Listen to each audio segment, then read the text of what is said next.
feels good. Yeah, it feels good. Make sure my mic apparatus is right. You heard?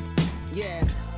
What's going on, guys? Thank you guys for tuning into another episode here at Grizzly Talk. I am your co-host at Mike on the Mic, and we got our other co-host here with us today. David Alvarez F.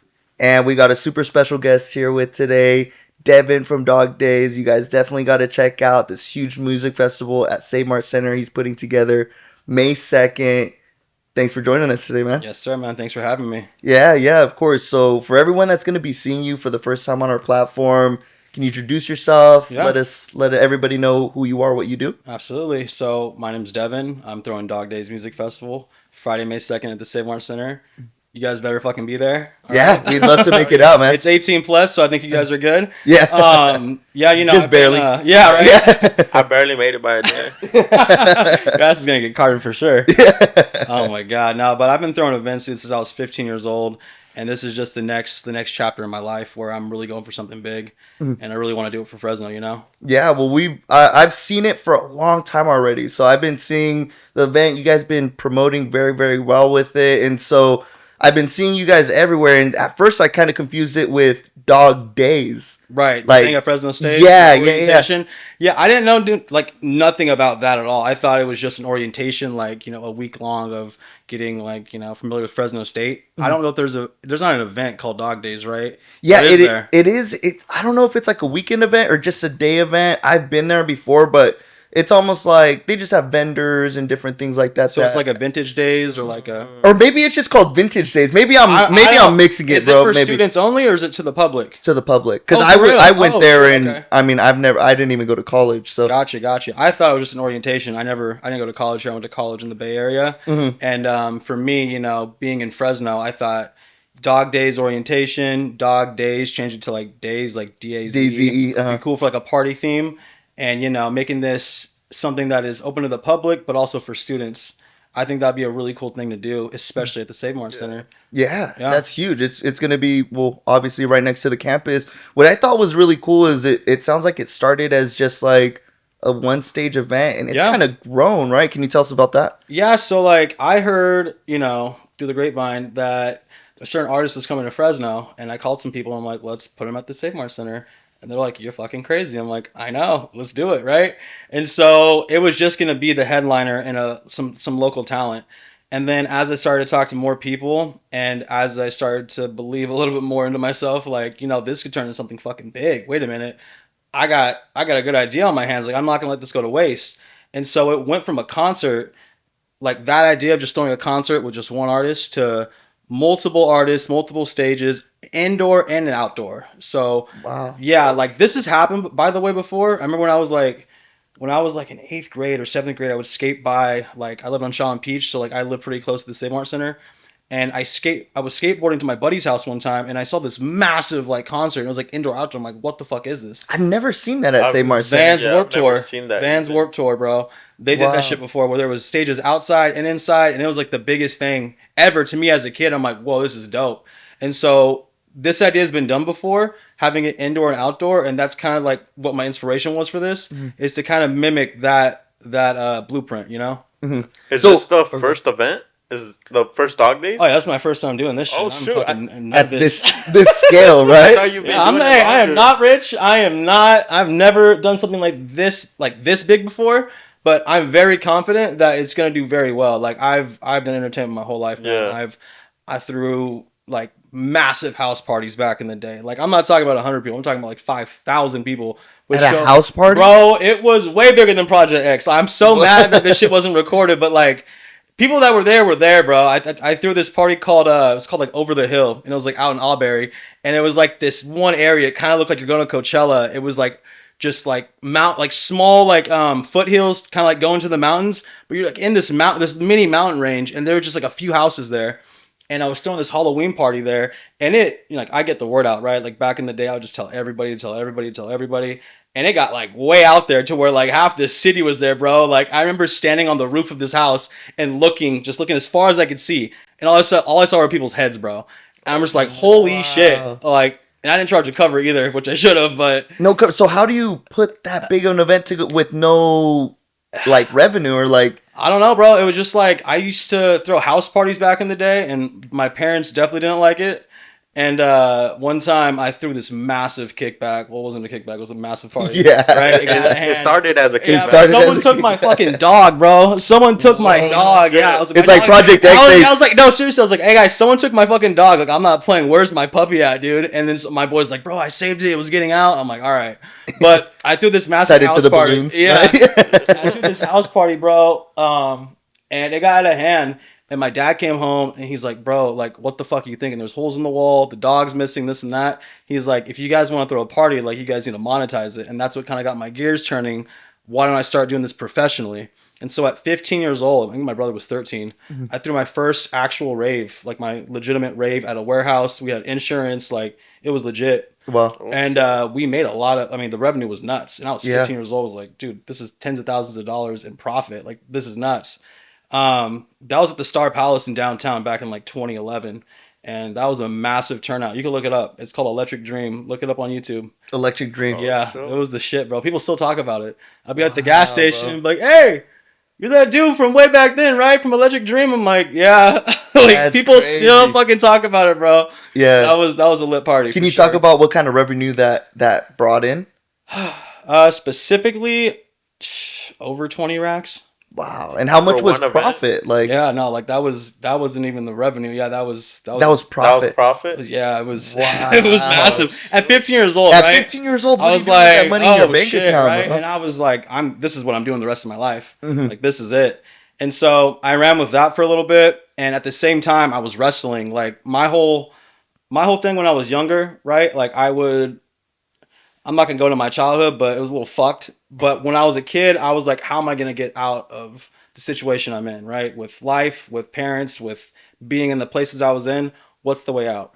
For me, it was wrestling. Like, I was decent at wrestling. I remember going to the Save Mart Center actually when I was in 4th grade, and I with my coaches, and it was like all the elementary schools would come watch Fresno State back in the day when they had the program. And I remember like walking into the Save Mart Center for the first time in 4th grade and looking down at the mat and being like, holy shit. Like, to me, this was like the Coliseum. Like, this was like UFC fight as a kid. I'm like, oh my God. And there's just two motherfuckers out there battling each other. And for me, I was like inspired, right? I was like, this is the shit. This is the tits. Like, I want to do this. Like, this is crazy that these two guys are battling each other in front of thousands of people. And to me, like, that's what kind of got me really invested in wrestling. And I wasn't the biggest kid. I definitely wasn't the strongest kid. So I felt like wrestling was the best thing for me to possibly get a scholarship, right? Yeah. I wasn't good at basketball. I was the scrawniest kid on the football team. And so for me, wrestling was fair because like you're in a weight class. You're not like going against a heavyweight. Yeah. Yeah. And so I kind of stuck with it. And getting into junior high, we got at Clark. This is back in 2007, 2008. We got so fucking lucky that we landed. The coaches landed on us. The fucking Terrapellis came to be our coaches at Clark Intermediate. And like, if you guys know anything about the Terrapellis, like they were That's the best program in the state by basically. far. And we got them fresh coming to town. Like the first year they came to town, they were coaching us my 7th grade year and my 8th grade year at Clark. I got the craziest experience. I got the best coaches like in the game, right? And it's like for free. It was like through the school, right? Mm-hmm. In high school, I got them in high school too. They went from Clark for 2 years to Clovis High for 4 years.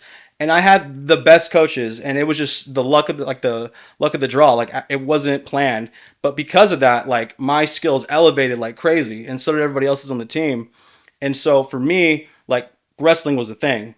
And so at the time as a teenager, I was throwing these massive raves, and I was also like, I wouldn't say straight A student, but like I was a good kid and I stuck to it. Like when it was wrestling season, I didn't fuck around. Well, because you got to stay disciplined. So I'm like, you can't be partying. So there was and off season and there was wrestling. season, right? Like everyone kind of knew, like, all right, like everyone needs to focus the fuck up, and we're gonna like not eat food for a whole ass week and cut 10 pounds and not drink, not party, and don't stay at past 9 p.m. What weight did you wrestle at? In high school, dude, I was 119, scrawny ass kid. And that's a difficult weight class. But Yeah, I wrestled 113. Oh, did you? And then you get the bump up to the 2 weight or the 2 pound increase like midway through the season to 115. So that was heaven. That 2 pound. Yeah, it made a huge difference. Yeah.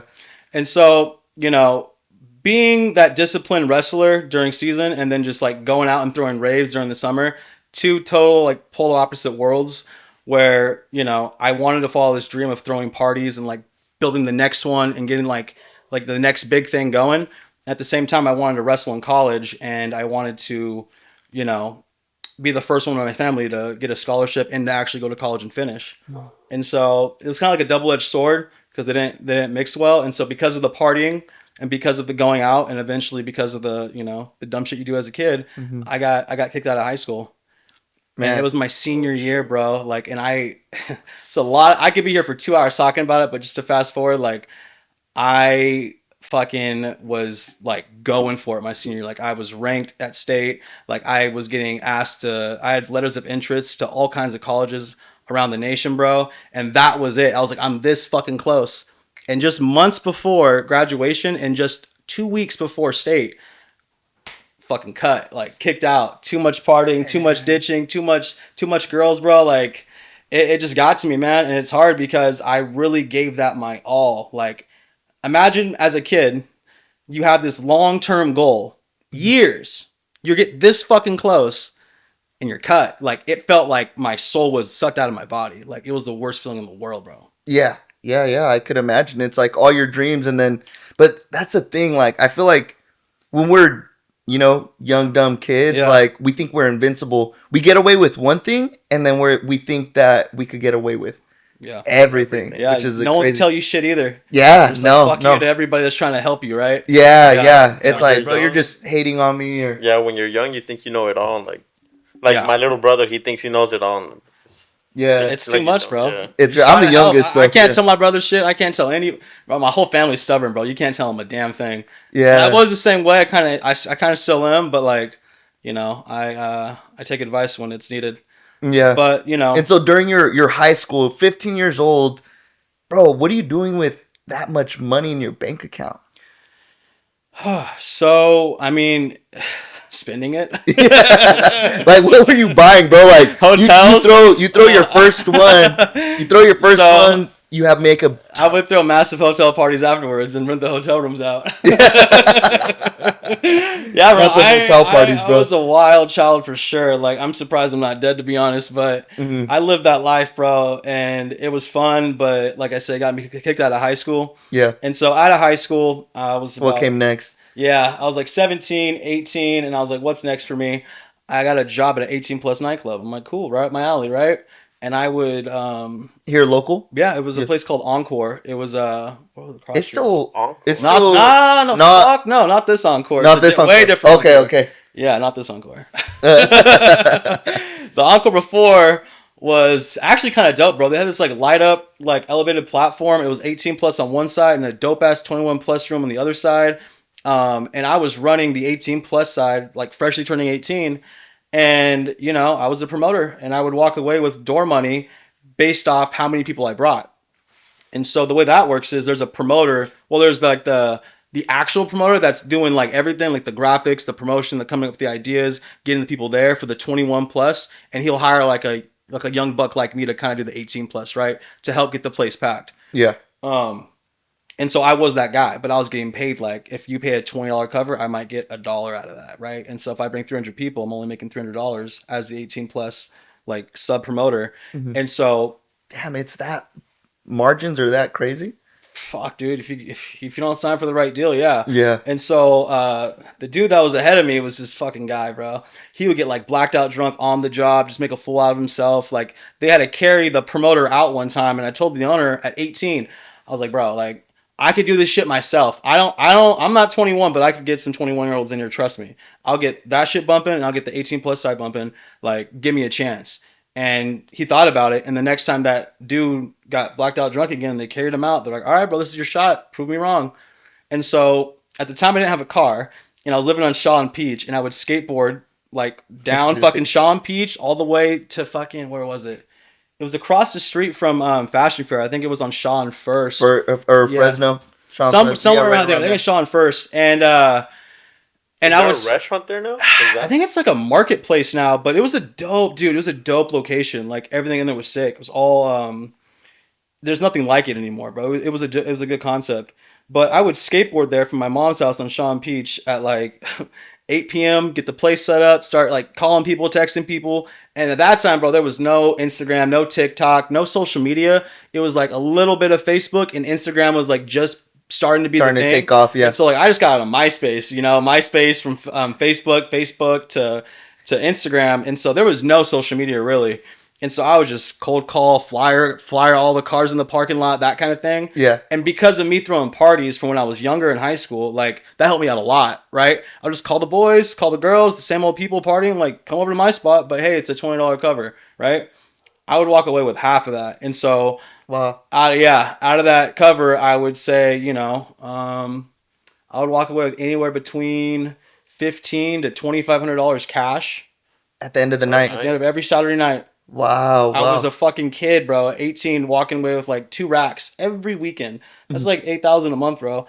And again, in cash. Yeah, cash. So they're that's like under the table type, or of course. Yeah. She was not on my taxes. Yeah. Don't come after me, please. Yeah. You're like, it's been 7 years. So. Yeah, seriously.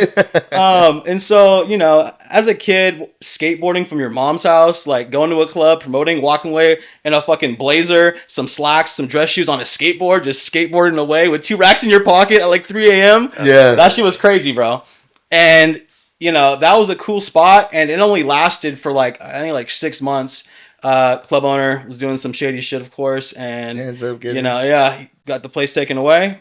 And after that, I was just kind of, like, what do I do? And I started throwing events again, and I started throwing raves again. And I would partner up with, my partners at the time. They were all kids, same age as me, a little bit older. And, I wasn't too fond of, I didn't really like the whole partnership thing because I fully trust anybody always, just the way I am. And I'll put my full trust into somebody. And, I threw a few events with some partners. And they did me fucking dirty, bro. Like, it's a very cutthroat industry, right? It's fucked. Yeah, it's fucked. I mean, there's some good people. Don't get me wrong. Like, there are some really good people in this industry, and there's some really shady motherfuckers in this industry too. Like, yeah, the shit is unforgivable. What people do. It's just the entertainment industry. I feel it's in the industry, bro. It's people. It's human nature. It's not just this industry. It's anything, to be honest. But it's politics. It's running for city council. Are you working with any of the new people, the ones that are throwing events like that, like the warehouse parties and stuff like that?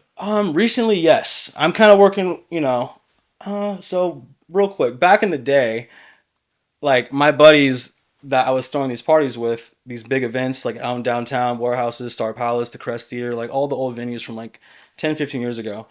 I would throw these events and I would, get the numbers right and be like, okay, we got to this is our break even number. And if we hit this number capacity, we should be able to break even. The money should be there, right? And the capacity was almost sold out. I'm like, oh, dude, we fucking killed it. At the end of the night, I'm doing all the money and I'm like, where the fuck is all the money at? Like, how the hell are all these people in this building, but the money is barely at a break even? I'm like, this makes no sense. Come to find out, my partner I showed him like all the VIP lanyards. It was like, some shit you put over your neck, some necklaces, some wristbands. I showed him all the digital artwork. He scanned and copied everything and was selling them in the back for like a quarter of the price. And so this dude was pocketing cash for VIP passes and just passes in general.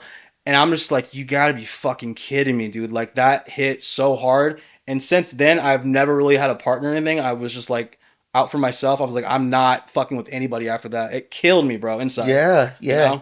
Was it a good friend or? Yeah, dude. We planned and we schemed and we fucking came up with ideas. We were booking. Fuck, bro. Who was the guy? His name was Clockwork back in the day, and now he goes by the name of R.L. Grime, and he's big now. He was way big, 10 years ago. But like, I was trying to get that dude when his name was Clockwork before anybody knew about him. Like, that's what me and that partner were working on. Coming to find out, this dude was fucking me, like stabbed me in the fucking back, bro. And it's like, you put all this trust. You plan like the next 2 years with the guy. You guys hang out, you know each other's family, and you catch the dude red-handed, like doing this shit in the back, like I couldn't imagine, bro. Shit, bro. Yeah. Done. But yeah, dude, that was so what goes into putting an event like this? Like, all right, walk me through, like, if I don't know anything, right, about throwing an event. You got to get the location. You got to book the talent. Can you walk me through what Just that looks like? Don't do it. It's a bad idea. No. It's just strategy, man. It's strategy. It's calculated. You got to know marketing. Marketing's number one. It helps when you've been doing it for a while and you're building up your list and like people. So like if I was to tell someone day one, like starting out, just meet people, talk to people, be social. You got to go on network. Start social media, do this shit you're doing right now. Like you're building a following right now. That is your following for whatever the fuck, right? These are your followers for the podcast.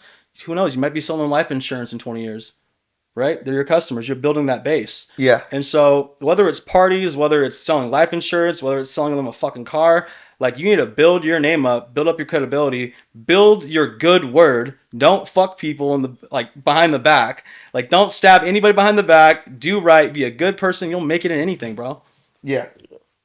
Yeah. That's the sauce. What else? Like, how do you secure a venue, and what do you need? Do you need licensing? Do you need insurance? Like, so some places are like in-house. They have all that shit in-house. Some places, you got to build a city. So if you're trying to throw an event at Woodward Park, you got to start from the ground up. If you're trying to throw an event at the Save Mart Center, it's already fucking there. Like, can you get like a liquor license for the day, or what does that look like? Depends, bro. You could get a catering license. You could team up with a nonprofit and get a daily liquor license. You could go the old-fashioned route and do a brick and mortar and get a liquor license of 4748. They allow you to do different things. You could be a restaurant with a liquor license that's all ages, or you could be a nightclub, which is a 48, which is strictly 21 plus. There's all kinds of ways to go about it. But if you're trying to throw a party and you want to make money on alcohol, your best thing as a beginner is to probably team up with a nightclub or team up with someone that's already doing it, right? Mm-hmm. And so if you have value, like I said, if you're building your following and you got like 30,000 people that are local that follow you, go to the next club owner, the next guy that's throwing an event downtown at a warehouse, whatever, and be like, yo, this is what I bring to the table. Let's cut it 50-50. Right? Yeah. But you risk the whole partnership thing, bro. It's you sometimes do, like, it's a blessing. Sometimes it's fucking hell. It just depends. And you got to take that risk. But starting out, I would say team up with people and get your name out there. Keep doing what you're doing if you're trying to build yourself up. But like I said, whether you're trying to throw a party or start a business or fucking sell a car, like you got to have people that are willing to buy. You got to have a customer, and you got to build up that database, whether it's through a podcast or just meeting people at the club or going out, knock on doors, bro. Like, hey, I'm throwing a party, slide through. Yeah, I feel like this for us has been like the best networking tool. Yeah, it's been opening up a lot. What made you guys want to start this thing? I've always wanted to have a podcast, and I really never knew. Like, I just like talking to people. Like, I like having interesting conversations. And we used to live together here, actually. And I guess over like some sort of drunk conversation, I told him like, what happens, huh? Yeah, I was like, bro, I've always wanted to do a podcast. Don't even remember telling him that. And then like rewind like 6 months ago, he hits me up. He's like, hey, should we start a podcast? And I was like, yeah, bro, let's do it. Yeah. Right. And I just like, it was just playing around. I was just messing around. Like, I didn't think we're actually going to do anything. And then next thing I know, he's sending me a bunch of equipment, and like, he's like, hey, bro, I'm moving in. You don't mind, right? I sent some of these couches, that recording equipment, the mics, I think the lights, like. Yeah, and then that's awesome. Next thing I know, I'm like, oh shit, we're buying this shit. And then we're like recording, and I'm like, he wants to get guests already, and I'm like, bro, I don't know how to be on camera. Like, I'm hella nervous. Neither do I, bro. You just gotta jump in that shit, huh? Yeah, and then you gotta learn how to swim. I mean, now I feel completely comfortable. Like, I remember those cameras would start rolling. Yeah. And then boom, you just hear the silence, almost like that ringing noise, like right? Everyone in the world is watching us. Yes. And then I mean, it doesn't feel like that anymore. Thank God, it just kind of went. But we also looked at like what's out there in Fresno that like we can highlight, and then also like there's no other podcast like doing kind of something similar to us. So we're like, we could bring something different, because there's like niche specific podcasts and things like that are doing great, but I'm like, I want to highlight the culture here in Fresno. I love that, man. Want to give a platform here, and behind that 100%. I like that. Yeah, and we got very blessed. He's been great at connecting us with. Believe it or not, I'm good at talking to people. just not on camera. Believe it or not, I'm talking to people. Like, we go somewhere, dude. I've been places. Luckily, I connected with the right people. I got us into the right door, and from there, like this guy, Mikey and Luis, like they've been putting in work. So like we've Keep been it going, bro. yeah. Keep Yeah, it going. yeah. Like Luis, he's like our tech guy. He does like all the camera stuff, and then he's an amazing videographer and an editor. So like, if you see any of us our stuff, he does it. Kind of one of our big breaks were, have you heard of Hot Girl Halloween? Yeah, of course. Yeah, yeah. That was he got us in with K Rich? K Rich. Dude, shout out to K Rich. Like that fucking K Rich, Mike Oz, all the guys that are really putting Fresno on the map and continually like getting through the bullshit. Because like to do this shit, it's Yeah. risky, it's hard, it's not easy. And I love that there's people in Fresno like actually pushing Fresno for Fresno, right? Yeah, Because you yeah. can take these ideas anywhere else and they'll probably flourish a lot easier. It is not easy. I'm telling you right now, it is not easy to make money in the party scene, in the club scene in Fresno. Yeah. It's violent, it's dangerous, it's risky, and it's not predictable, and it's just it's not easy. And Yeah, so the people yeah. that are pushing in Fresno, if you can make some shit work in Fresno, you can make it work in LA, the Bay, wherever the fuck. Anywhere. Yeah. And that's what we want to do. We want to highlight all of the Central Valley, and then we want to push further, California, and then hopefully the rest of the US, but we want to be like a hub here. Yeah. Basically, so like if anybody comes into Fresno, like they have artists come through or whatever, they're Yeah. like, we got to stop by with Grizzly Talk, you know, Bro, like I just brought OGZ to Fresno. was that you at Switch? Yeah. Wow, bro. I wanted to go to that event It was too. lit. It was yeah, stressful as fuck, yeah. but it was lit. There wasn't, no one got hurt, and there wasn't one fight, and nobody broke a nail. First time in my life I've ever seen that shit. Yeah, I was like, yeah, oh yeah. shit, yeah. Man, that's Yeah. crazy. So And you then know, the next week there was a shooting. I don't know about that shit. he's like, I wasn't a I part of didn't hear that. about that yet. Yeah, but no, huge shout out to K Rich, like you said, because he Yeah. brought us on with the media team. Everybody on his team like welcomed us with open arms. They helped us because we're like brand new. Like I want Right. to say I had like a fresh camera when I started Yeah. with them. That's badass. And We showed up. I'd never even touched the camera before, besides here. But yeah, I was touching all the so cameras. yeah, it's cool. Now I've interviewed some like cool people. Like I was able to interview like 310 Baby there No way. and Pilo. So it's been great, man. So all of that has given us this opportunity. So like let me ask you, like I know you saw us post I think with DJ Hazy and you reached Yeah. out like you probably went through our page and like what made you reach out and like want to come on our platform, bro? The fact that you guys are branding yourself in Fresno made me want to reach out because, Mm-hmm. what I'm trying to do with Dog Daze, like this shit isn't scalable beyond Fresno. It's Dog Daze because of Fresno State, the Bulldog. What you guys are doing, like with the whole, was it the Grizzly podcast? Like, Yeah, is that what Grizzly this Talk, is? yeah. It's Grizzly Talk. So that is, you're positioning yourself to Fresno roots, right? Mm-hmm. Like that could scale, but like you're starting it here and you're involving the culture and the people in Fresno in general. Right, like you're empowering Fresno, you're putting it on the map. I fuck with that, and so that's why I want to talk to you guys before anybody else because I like what you guys are doing. It's similar to what I'm trying to do.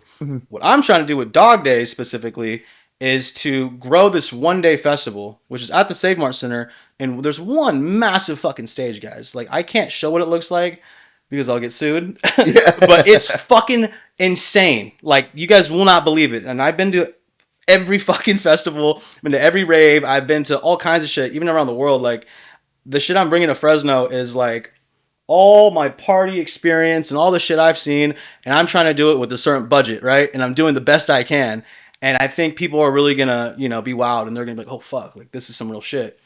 There's the main stage that is worth the price I'm selling it for. I was given the opportunity to add another 2 stages inside, not in the arena, but on the second floor of the concourse. So you got the concourse, downstairs where like they're selling food and drinks and shit. Yeah. You got the upstairs where there is like a little bit of that, like concessions, but it's mainly just walk around space. Yeah. But there is the corners of the building upstairs at the Save Mart Center. There's a lot of room up there in every corner. And so I'm like, what are like my options for putting a stage right here? Like a satellite stage, right? That's Like a insane, 360 bro. stage, Yeah. right? Like, why don't I bring in the collectives in Fresno who are doing it right, but, they weren't giving a chance like this before, or maybe they have. And I'm just trying to work with the people that want to work with me. And so I'm like, why don't I make this like a music festival, right? Instead of just a one stage, one experience, one type of music, let's switch it up a little bit. Let's add some stages inside the Save Mart Center upstairs. So now we have 3. And I'm letting the people that are working with me bring like their taste and their flavor to each stage. And so it's not the same music for every stage. It's a little bit different. Fast forward a couple weeks after that, and I was given the opportunity to, I asked, I was like, what are the chances of us putting some stages outside too? And they're like, nah, bro, like nah. Like in the parking lot. Yeah, like gating up the whole parking lot behind the Save Mart Center. They're like, bro. Or right in front. Yeah, that'd be perfect. That'd be but insane, they said, huh? nah, Right on there's top. too many. There's too many. Nah, there's no way I could do that. There's too much shit I gotta jump through. But I was like, what are the chances we get this shit up like Warped Tour? And they're like, fuck, dude. If you want to run it, let's run it. I'm like, let's do it. And so now we have 5 stages. And then those stages outside are going to be bonkers as well. Like, they're going to be dope. And so now we have a music festival. Now we have an indoor, outdoor, air conditioned if you don't want to be in the heat. But if you want to be outside and run around in that festival vibe, you have that as well. And guess what? Tickets are only $25 fucking dollars. That's what I wanted to talk to you about, because that's insane. I know. I saw people are even comment. I even saw comments on the page, and they're like $25. Like the headliner should be $50 minimum for just a headliner. Yeah, just a headliner. I've done my research and I've looked at every market, including Fresno, because I understand Fresno is different than LA. It's different than Vegas. But I'm looking at price points of previous festivals in town that have just one stage and they're 3 or 4 hours long, right? And they're charging $65 for one stage for one main act and like some locals and maybe a little, sub headliner in between. And I'm like, that's a $65 cost. But the Save Mart Center. Like, the Save Mart Center floor for almost any event is a minimum hundreds of dollars. Yeah. Minimum. The floor for this, I'm keeping it under $100. Like, I'm trying my best to make this affordable for everybody because tariffs are fucked. The economy's like this. Yeah. No one knows what the fuck's going to happen tomorrow, the next week, whatever. There's like 180% tariff on everything right now. Yeah, I know consumer spending isn't high right now. Right. Yeah. And so I'm trying my best to... One, I want everyone to experience this, right? And so there is a barrier to entry if you go to Coachella because it's literally close to $1,000. Like, it's same with the EDC. It's over $700 for an event ticket. I get it's 3 days and it's massive artists and it's a way different experience. But you also got to pay for the travel and like the hotel and the Airbnb with the homies. Like, it is not cheap to go to one of these festivals. The camp one? Yeah, you're spending thousands, dude. Like close to $2, $3, $5 to have a decent experience in the middle of a hot ass desert. I am trying to bring the experience to Fresno.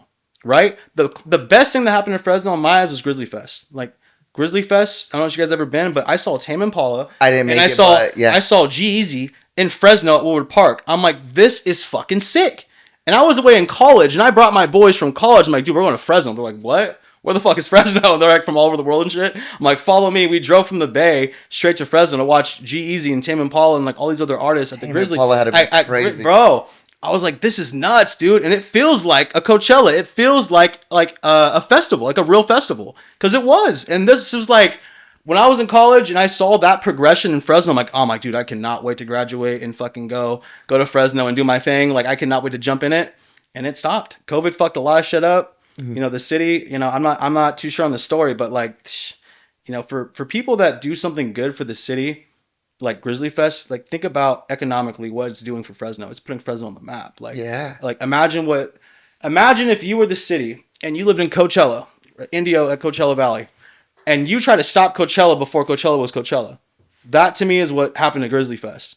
Because Grizzly Fest, go ahead. It was only 1 or 2 years worth of Grizzly. Because I know 1 year it was at Grizzly Stadium. It grew out. It grew out, and now it's at Woodward Park. And it went to Woodward. And it had a great run. And the fact that it stopped, it kills me inside because I saw what, like, if you look what Coachella did for Coachella Valley, it just economically, it like, bro, everyone's house got a bump in value, right? Up. Yeah, like they're putting hotels there. They're adding this. They're adding that. Like, look what EDC did for Vegas. Like, they're taking over hotels right now. And economically, it just brings a whole different customer to the location. And so if you look and see like economically what festivals do and what these parties actually do for the city financially, like it's massive. Mm-hmm. Grizzly Fest is massive. Like, it could have kept growing and people probably would have moved here just for that. Or they would have, stayed for the weekend and pumped, our economy a little bit more. And so like whenever Boots in the Park comes in town, bro, people travel for that shit. They book hotel rooms. They eat at restaurants. They pay for parking. They pay for this. They pay for that. Like, it's money for the city. And so when I see like, Fresno stopping Fresno from doing shit like that, it kills me inside. Because I'm like, what the fuck are we doing? We're taking 2 steps forward and 9 steps back. Like, why even try? Right? Mm-hmm. And so for me, Dog Daze is the next big thing. And I'm not starting small. I'm not starting at the fucking, I've done the Star Palace. I've done this shit when I was 15 years ago. Like I've already tried it, like the small, like, step one type shit. I'm going for fucking the big one already. Like right out the gates, I'm going for it. It's high risk. It's also high reward. But again, I really don't want. I'm not doing this shit for the money or a quick party or this or that. Like I really want to put Fresno on the map, and no one's gonna stop me from doing that. Yeah. Straight Why? up. At least just with you doing an indoor outdoor event at the Save Mart Center, like you said, I didn't even know that's been done before, but that sounds great. Yeah, it's been done before, and it's been years since they've had this genre in the Save Mart Center. I think Tiesto back in like 2013, 2012, I'm not sure. It was years ago anyways, and Tiesto was the last person to be at the Save Mart Center that was like, EDM, house, whatever, like that genre of music. And like I'm bringing it back since then, which is pretty cool, right? Yeah. And by the way, when I say me, it's not me, bro. There's a lot of people behind this. Like I have a team, amazing fucking team, bro. Like it's not just me when I say me. So Yeah. when I say me, just know I mean everyone involved that's working behind the scenes. Like my team is badass. And so, Dog Days to me is something that will stick at Fresno State. It's giving the student, since it's so close in proximity, a reason to go out and have fun since it's in your own backyard. Like it's $25, bro. Like I'm not talking about $25 and taxes and fees. I'm talking if you go to the box office right now, you give them $25, you get a fucking ticket to experience this 5-stage festival with, like I said, 5 stages, food trucks. You get vendors. You're gonna have all these different activities, art. Like it's indoor, outdoor. Like How it's 7-8 hours long. It's okay. I was gonna ask you what are the hours? it's not no quick concert type shit. Like you're gonna be there for a minute. What time does it open and close? Depending on the ticket you have decides the time you get in. And so if you have a floor ticket, a VIP, or a GA, you get inside at 4 o'clock, so an hour early. And then if you're, GA plus, floor ticket, VIP, you get in at 4. If you just have a regular GA ticket, you get in an hour later at 5. And so it's another reason to buy a better price So ticket. you can get a better whatever experience. stage you Yeah. want. So one thing I did, or go That's ahead. really crazy because I'm fucking beanbag as shit. I only listen to Mexican music my whole life. So going to like Rainbow, to Arcos, to these kinds of places, they're charging like $80 for like big performers. Oh yeah, trust me, I So know. for you to charge $25, like for people to get in, is And it's Yeah. 5 stages. Exactly. Well, one thing I wanted This to is ask. one person. Yeah. One thing I wanted to ask you too, because I feel like it's not always so clear online as well. So like, there's GA, and then I know you have like 4 different levels, right? Yeah. Right. And so- GA plus, Yeah. VIP, And floor. and floor. So what exactly is included with like the highest tier? Yeah. Versus like just the GA. So if you spend $25 at the box office right now, you get a ticket. That ticket is a GA. It's the most basic ticket that gets you in there. I only make $15 for that ticket. The other fees go to the Save Mart Center and to Ticketmaster, all that, right? I am not making any money selling a $25 ticket. That is me trying to sample out my experience to other people, right?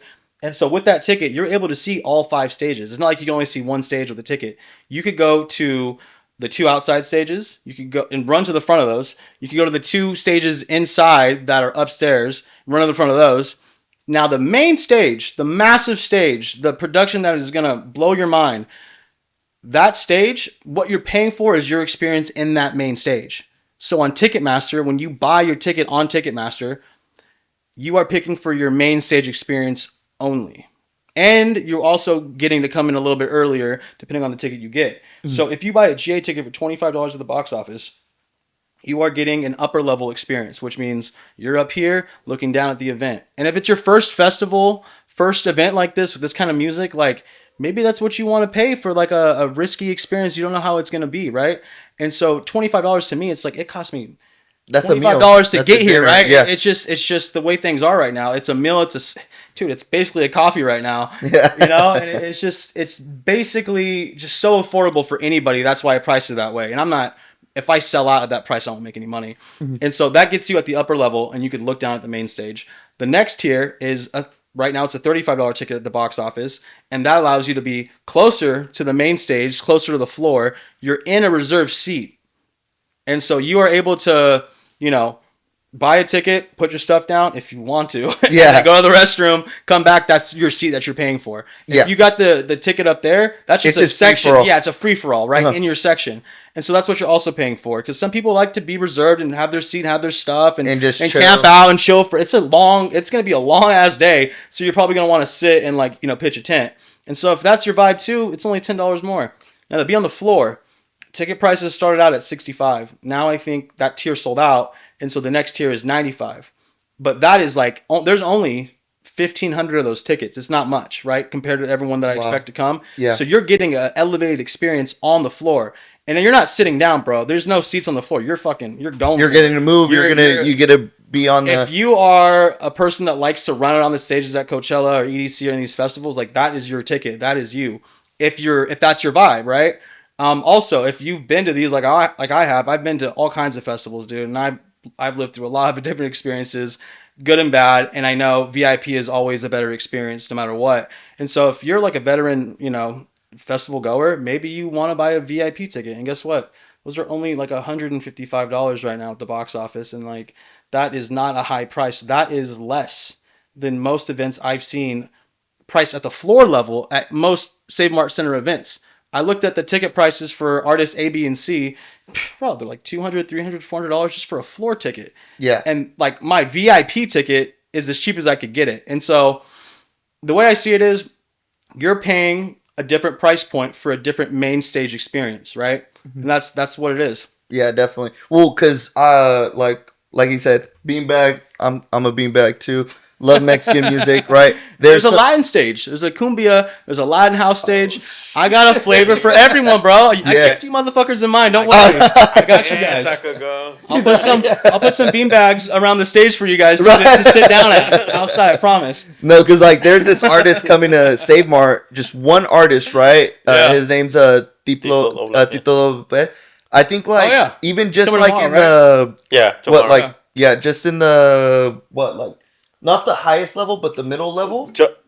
Not floor seats, but the bottom, the closest to the stage. Yeah, it's like 450. That's what I'm saying. Bro. That's when they first came out. Right now, resale is like 800, almost $900. Floor seats, I'm pretty sure they're like in the thousands. This is the Save Mart Center, bro. This isn't no fucking Star Palace bullshit anymore. This isn't no backyard parties, at Halloween when I'm 15. This is the big one for me, bro. This is going for it. And I'm pricing my tickets at the most affordable motherfucking price I can.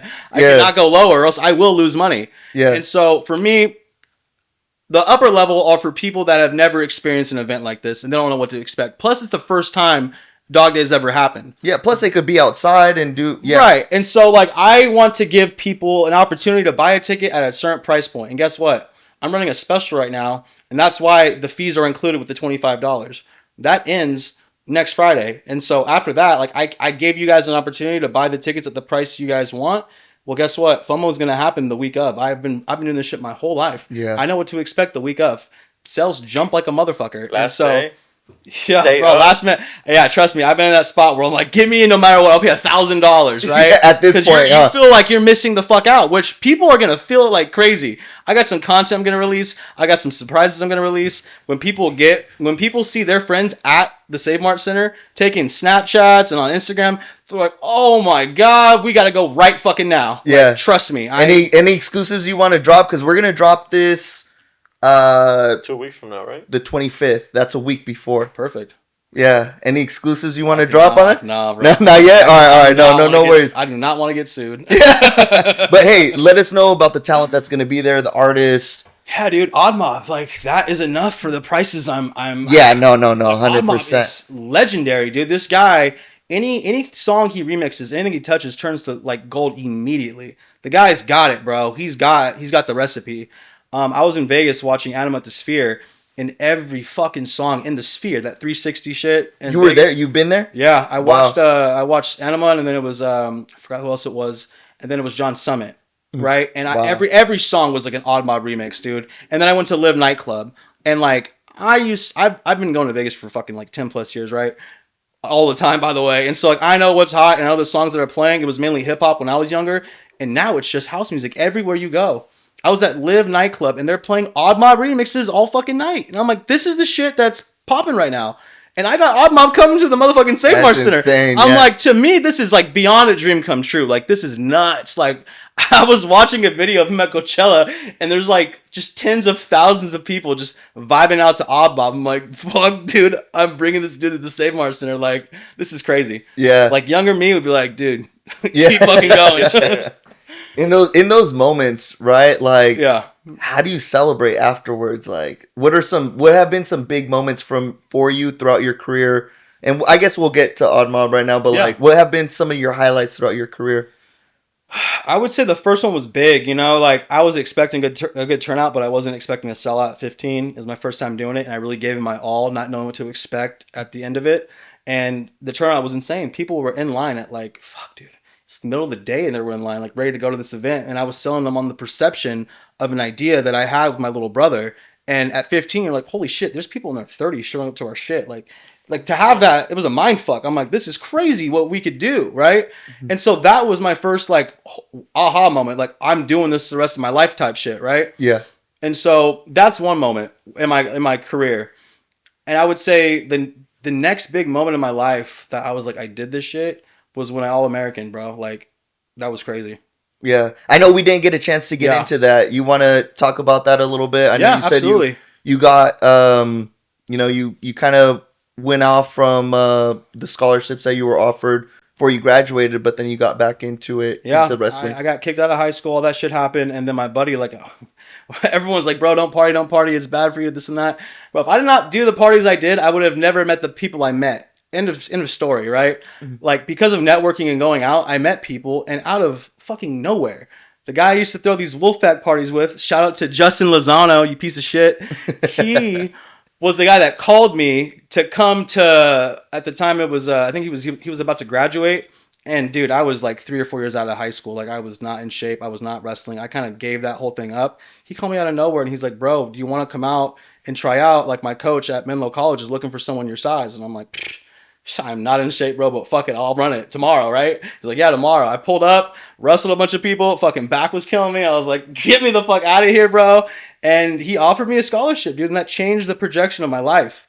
Like, it really did. Yeah. And when I got there, I was like, I fucking did it. I somehow got a scholarship after getting kicked out of high school and like your dreams getting crushed. I had my second chance, right? And for me, it was like, dude, like I said, at third grade, watching like that massive, like, to me, it was like a UFC fight at the Save Mart Center. Like, that's what put me on. And to have a long-term goal and it get crushed, like, you lose it, you get cut, because it's my fault, right? I was the one that partied. I took it too far. I got kicked out of high school. It's my fault. I will take blame for anything that I did, right? Yeah, the responsibility. So I'm fully responsible for what I did, and I fucked up. And by the grace of God, dude, out of nowhere, my boy just hit me up from way back in the day when he was about to graduate college, and we went to high school at the same time. He was about to graduate his senior year, and he's like, hey, bro, if you want to wrestle, like, this dude's offering you opportunity.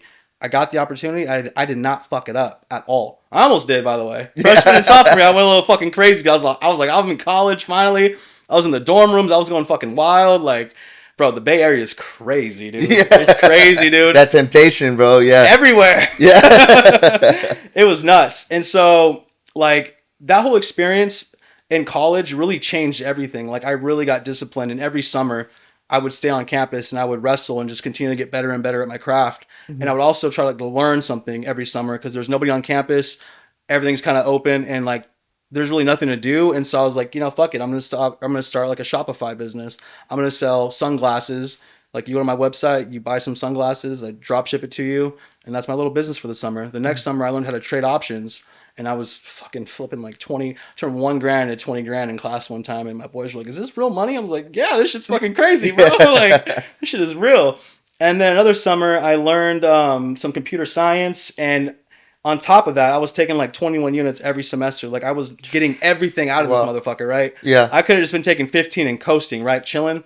But I was working 2 jobs. I was bartending. I was serving at some really iron restaurants. And I got an internship at a place called the Rosewood. And this place was like, bro, like the people that went to the Rosewood, dude, just working at the Rosewood as an intern alone was like the education of a lifetime because the Rosewood was a place where, shit, dude, it cost $5,000 for one room. You would watch crazy, like, famous people pull up, like politicians, powerful ass people. Like I had no idea where I was at until I was in it. I was like, holy shit, we get an itinerary of who's staying with us every morning. And it is like world fucking leaders, bro. Like Will Ferrell stayed there too. Will Ferrell, Wow. Tim McGraw, fucking James Franco, and then like some powerful people from like Saudi Arabia all on the same list. You're like, what the fuck is going on today? You know? And I was just That's like, crazy. yeah, bro. And like, I wouldn't expect it from that place. I just wanted to intern somewhere that had hospitality because that was my game plan. Yeah. Hospitality is a great industry. Yeah, you could go hotels, you could do events, restaurants, nightclubs, anything, bro. Taking care of people, you know, showing them an experience and then going, wow, like that to me is hospitality. And so you could go so many different directions with it. And so being at Menlo College in the heart of Silicon Valley, having an internship there my senior year, working 2 jobs, and, you know, I'm trying just to finish college at this point. And my junior year, bro, I lost at nationals. Like I went like 1 and 2, and I was like, fuck that. Like, nah, like, fuck that. I am not losing next year. I am All-American next year, no matter fucking what.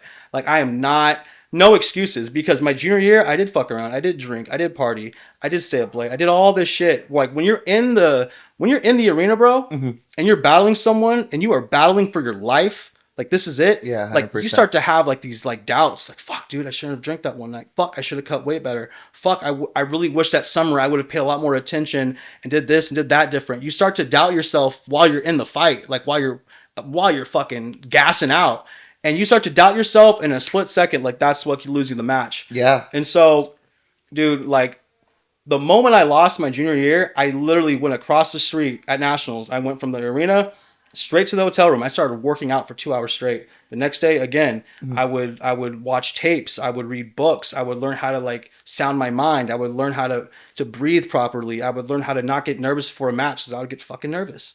And I try to master myself more than anything, which I think I did my senior year. And, you know, fast forward till next year, I not only got top 8, which is All-American status, I took fucking 3rd. Like, I lost to the guy that took first. I got pinned trying to flip and doing some crazy shit. I was like, I got his ass. Nah, I got stuck on my back, and I'm like, fuck. Damn, bro. And I was that one move. Yeah, yeah. Oh, yeah. And I was like, fuck, I got too cocky with myself. I was like, fuck it. And if I would have beat that dude, I would have been in the finals at nationals and shit. And I lost, and I was down and out, and I was like, fuck, dude. And my coach is like, dude, just leave it on the mat, bro. Just like, go for it. Like, this is your last match of your life. Like, go for it. Like, this is what you train for. And so, like, with that match, my last match, and all the matches that got me there, like, being in that mindset of knowing, like, I did every fucking thing I could. I did everything I could to get here. There's no reason why I should lose this match. It definitely helps you. So it's like, like, my senior year, bro, there was not one person in the entire fucking arena and any weight class that worked as hard as I did and dedicated their life as much as I did to the sport that last year. That 1 year, 365 days, not one of those motherfuckers did what I did. I know for a fact.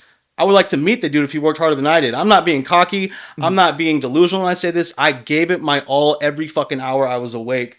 And not only that, I had to fucking provide for myself. I had to pay for my college on top of that. Living out in fucking Atherton and Menlo Park, $4,000 for a studio, bro. Yeah, it is not easy. Not cheap. And, you know, when I stepped in that arena my senior year and I went toe to toe with these dudes, like, fuck that. I'm whooping your ass. I'm fucking ripping your head off, bro. Like, there is no way you're going to beat me. And having that, like, mindset and just knowing that you're going to win is enough just to win sometimes. Like, having that belief that you believe you could do it is enough. And putting in the work verifies the way you think about it and your belief. It's like, am I the best? It's like, nah, I went drinking, nah, I did this, nah, I did that. I could have done better. But like I said, dude, that senior year, I was like, yeah, fucking A. If somebody did more than I did, I'd like to meet them and shake their hand. There's no one in this arena that worked that hard. And so I applied that to business. I applied that to everything I'm doing now. I know that there is nobody working as hard as I am right now. And I know that Dog Daze will be successful. I promise you that. You're a natural hustler. How, when did that all start? Like, or who influenced 15 years old doing 20 profit? Like, how did that happen? Like, it started in Sin City when I was 4 years old. My brother was 2. And it's a Sin City spot, like next to Fresno State. It's like all these fucking crackheads live and shit. But my mom was broke back in the day. My dad was in and out of prison. My mom was in and out of fucking rehab and shit. And I remember, like, me and my little brother were like, I think I was like a kid, dude. I was a baby. I was like 4 or 5, to be honest. I get on my little tricycle, and we had this like little wagon attached, and my brother is lazy as fuck. And so I'm like, Drew, we're selling licorice. Come on. I'm like, oh, bro, I don't want to go. He's like a baby. I'm like putting him in the wagon. And I'm like, we're selling licorice, bro. We're making rent. Like, let's run it. Like, we would literally sell licorice at like 20 cents a pop, 25 cents a pop. And we would walk home with like $50 at the end of the day, being a fucking kid, like a baby. Man. And so that's really where it started. You could ask my mom, bro. Like, there's pictures of me like trying to sell licorice to like all the neighbors knocking on doors. I was a hustler from fucking day one, I guess. I don't know. Yeah, and you gotta hustle to like lock in these artists. How are you able to lock in these like you just said? It's not easy. It's fucking almost impossible unless you've done it. And so, you have to form a partnership. What goes into it? Yeah. That's crazy that you say that. What, 4 years old, you were hustling licorice, bro? I don't know. I was always pushing. We've talked about it a bunch of times. Like, I feel like every entrepreneur, every like business, sales, whatever, you at an early age, like without even thinking about it, you're selling stuff. Like I talk about the story all the time. When I was younger, probably like 3rd, 4th grade, I was selling chocolates for school, and then I would do it outside of school because I loved it so much. Like chocolate bars? Chocolate bars, the dollar chocolate bars. That was my hustle in high school in the locker rooms. I'm like, hey, bro, like, I get some love shit. selling candy and shit. Yeah, $1. So this one time I bought a Costco or a Sam's Club. I don't know where the chocolate was bought from, but I was selling super secret chocolate supplier. Yeah. Willy Wonka was your guy, huh? Yeah. But I was selling it in my apartments, and just some random old man.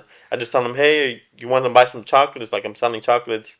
I made up some bullshit like fundraiser. Yeah. And I was selling him As a hustler does. As a hustler does, yeah. I was selling him for $1, and he gave me $1.50. Hey. And that blew my fucking mind. I was like, what the fuck? How are you going to pay me more than what I'm asking for? That's awesome. But that's crazy. That was your moment, huh? At 4 years old, you're selling licorice. Like, that's bro. crazy. I was mowing lawns, like, when I was, like, a young kid. I would always be asking my grandparents for, like, yard work.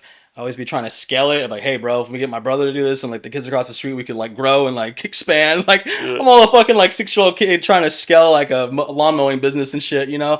I've always just, I don't know.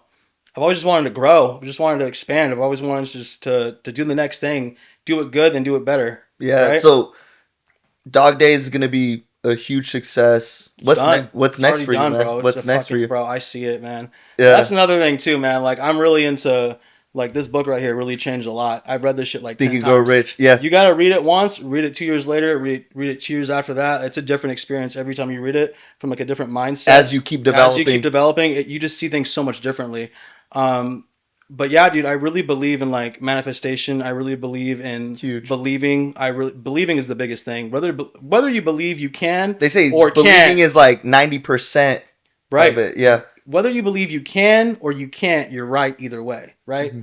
And so, like, putting in the work is one thing. Putting in the physical hours of work, like, that is doing it. And then believing you deserve it is another thing. And those two things mixed, like, you could do whatever the fuck you want, bro. You're bending reality the way you want it to be. Like, it's just the way it is, And so I'm a big believer in karma. I'm a big believer in all that stuff. But I also don't believe in just hoping and dreaming and just manifesting from doing nothing. You can't just fucking hope and pray for it. It's probably not going to happen. You got to put in the work and mesh it with shit like this. You can't just sit on the couch being a jelly bean. Yeah. one of my last questions is, how do you deal with burnout, bro? It's a lot. It's a lot of stress. It's a lot to handle, but, like, I'm not going to lie. Like, I got the queen, bro. My girlfriend is the one, bro. That's huge. I like asking that question too. She is fucking dope as fuck. I'm not gonna lie. Mm-hmm. She is just been the best. Like, she is the best cook on the planet. She's creative as fuck, which has been a huge help to this entire music festival. She's drop dead gorgeous. Don't look her up, by the way. Fucking weirdos. Yeah, don't tag her in your post, bro. Yeah, she doesn't exist. Yeah. I got lucky when I saw her. I'm like, this is it. Like, I'm cool with this, right? Like, huh? Yeah, my girlfriend's from Canada. Fucking hey, yeah, right, yeah. But dude, she's the best. Like, she has been so helpful, and through the ups and through the downs, because I've had situations with other, girlfriends and partners and shit. Like, I hit rock bottom and they dip, or I have a title or a certain status and they dip. Like, the next week, I'm like, fuck, that's how you are. And I'm like, fuck, good thing you left, because I would have been fucked in a marriage, right? But this girl has been down for everything. The ups and the downs and the downs and the not ups and the downs. Like, she's been down since fucking ground level. And so I'm not letting this one go. She has been a huge help. And so burnout, she keeps me going, bro. Every fucking day. Yeah, no doubt. I actually just finished 4 years with my girl yesterday. No way, We had congrats. That's awesome. Thank you. So I went all out, bro. Bought her a Tesla, bro. Oh, fuck. You got money like that. I did not buy her a Tesla.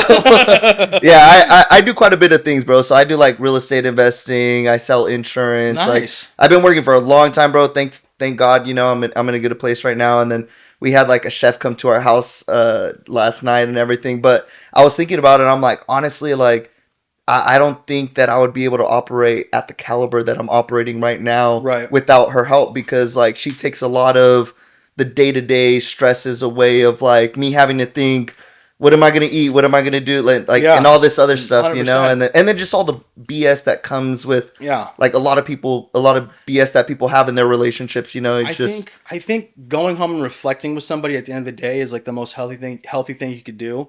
Because if you're sitting around by yourself and your negative thoughts or your thoughts in general, like, and you're not, you know, reflecting on what you did today, whether it was good or bad or productive, like that's a huge thing to me. Like, you need to say, hey, did I get some shit done today or not? And she is that mirror where we talk and we explain and we plan for the next thing and say, we did A, B, C, D, and the whole rest of the fucking alphabet. Like, we did the most today. And, you know, I have bad days. I have days where it seems like everyone is attacking me and things are just going wrong. Yeah. And then she tells me just to breathe, like relax, wait till tomorrow, or fucking go on a run or do some other shit. Like, don't like let it get to you, right? And so having my girlfriend be there this entire time has been like the biggest like de-stressor and like the one thing that keeps me going. And there is no burnout with that. I could keep going to fucking infinity with this, to be honest. Yeah. I love that, man. I love that. You got any closing things? I did have some questions. Yeah. So marketing, because you said back in the days, the way you would get your parties popping is flyers, word of mouth. How has it changed? So now what I'm really trying to work on is like, the biggest thing for me in promotion is that I got a tattoo of Dog Daze on my back, and I would run butt naked down Blackstone, and it would get the most attention. Dude, that's the campaign I'm running right now. This is good. This is good stuff right now. Let me get my notepad. You guys down or what? You guys want to be Dog Daze ambassadors or what? Let's scale this. We each get a tattoo, and we'll do it. I'll get Dog, and you get Dave. No, but fucking dude, it's a whole different ball game when you're trying to pack out the Save March center. Like, you got to hit it from all angles. Yeah, like that's how I got my girlfriend. I hit it from all angles. But mandatory. Oh my god, what's going on? Hey, what up? Oh, easy. Yeah, huh? Come on in. We're just wrapping up. We got the dog in here. What's up, for the Dog Daze. Ready for Dog Daze, huh? He's ready for Dog Daze. So ready for Dog Daze. That's my son right there, bro. I can tell. He's got a soul, bro. I looked into his eyes right now. Oh my god. Man, you got anything else, David? Well, the marketing, like, how is social media? Like, how hard do you have to push on it? Are you even? Because a lot, man. Honestly, I heard about you guys. Like, how long did you guys start promoting? Like 3, 4? It's been a while since I've been seeing you guys. It's been a few months, yeah. It's been a few months, and like I said, it started from a concert, so things have changed. My tactics and my strategies changed a lot. You know, my background is packing out, you know, nightclubs, house parties, the biggest thing, you know, events in the past, and this is what it's gonna.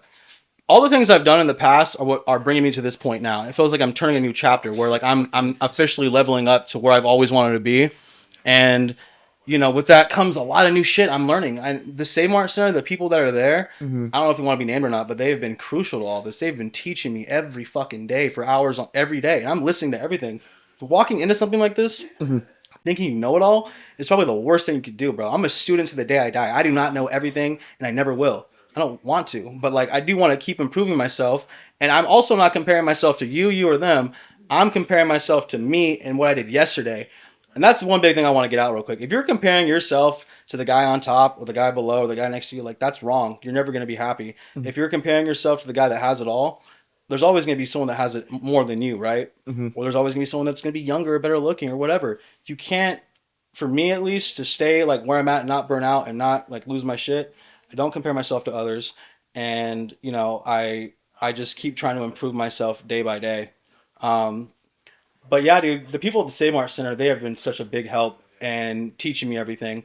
It's a lot different than throwing a house party. It's a lot different than I'd packing out a imagine, yeah. nightclub with 500 people capacity. It's a lot different than packing out a 2,000 person capacity. Like, you're trying to pack out the motherfucking Save Mart Center inside and outside. How many seats is that? What's your capacity for that event?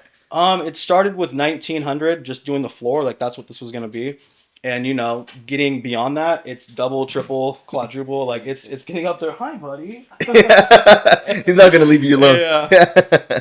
Oh. But yeah, no, that's huge, man. It's a big risk. The thing is, like, ticket sales are good. Like, this is gonna sell the fuck out. Trust me. Yeah. It's gonna be great. And like, I've never had to do billboards before, but I'm on every billboard right now. I've never had to do radio. I'm on the radio right now. Most stations right now, and I never had to hit a social media campaign to where I'm getting millions of impressions, and I am right now. And so, like I said, man, like that 1 year, my senior year, getting fucking beat and losing is the best teacher, you know, like Yeah. making mistakes and learning from them are the best teachers in the world. And I've made plenty of mistakes and I've lost a lot, but this is not one of those times. This is the payoff, right? Yeah. And so, yeah, man, you guys gotta be there. It's gonna be fucking massive. It's Yeah. gonna be sick as fuck, and I will make sure everybody has a great experience. Man. Personally, I will make sure and shake everybody's hand and make sure if I see someone down and out or not having a good time, I will personally ask them, like, "What's wrong? Let's come on. Let's go to the main stage. Why you tripping?" You know? Yeah. I really want people to have a good time. I really do. That's why I'm doing this. Yeah. I really like to see somebody having a good time. Like, doing this shit for all the years I've been doing it, a lot of my friends met their wives because of me. I brought my boys, like I said, from the Bay to Fresno for Grizzly Fest, and my boy Peter met his fucking girl here, bro. That's Like, great. the At the kidding- festival. Yeah. Man. Oh, Hey, yeah. well, love connections are Fucking going down at Cupid, Dog bro. Days, bro. That's Huh. that's how You gonna Mikey be and your his companion too, buddy? We need to find him a girlfriend too. that's how Please. Mikey and He his said, girl met. please. Man, Mikey and his girl met at one of my parties. Oh, for real? See? he No. swears. Yeah. It's 'cause No, of you, huh? no, Started but this whole thing. the first time I started talking to Mikey, because we've been knowing each other since like 2018. Mm-hmm. I invited him over to my Halloween party. At the time, I was like breaking up with my BM. Like, Mm-hmm. I was throwing a massive party. What I did was I teamed up with the fraternity from Fresno State Yeah. They throw a massive that party throws too. the same type of stuff that I was trying to do. I put half the money. I put in hella work. Like, every day, I was sending like 100 messages, like DMing as many people as I could. It turned out to be like one of the biggest parties. No way, bro. Yeah, And, it was That's dope. old school. Just fucking DM everybody, right? Yeah. Message everybody. and Easy. Yeah. Come here. till this day, I run into people, and they're all like, "Oh, you're the guy from the party." I'm like, Nice. Yeah. yeah. Exactly. And every year for Halloween, because it was a Halloween party, Mhm. I get messages like, "When's the next one? When's the next?" Can I one? get some free tickets? Can you get me in the back Yeah. door? Yeah, Can you get me in the 2 back for door. 1? Bro, it's nonstop. Trust me. But yeah, last message, bro. You want to get out to the people's? Yeah. So Dog Daze Music Festival happening Friday, May 2nd. It's 5 stages, indoor, outdoor.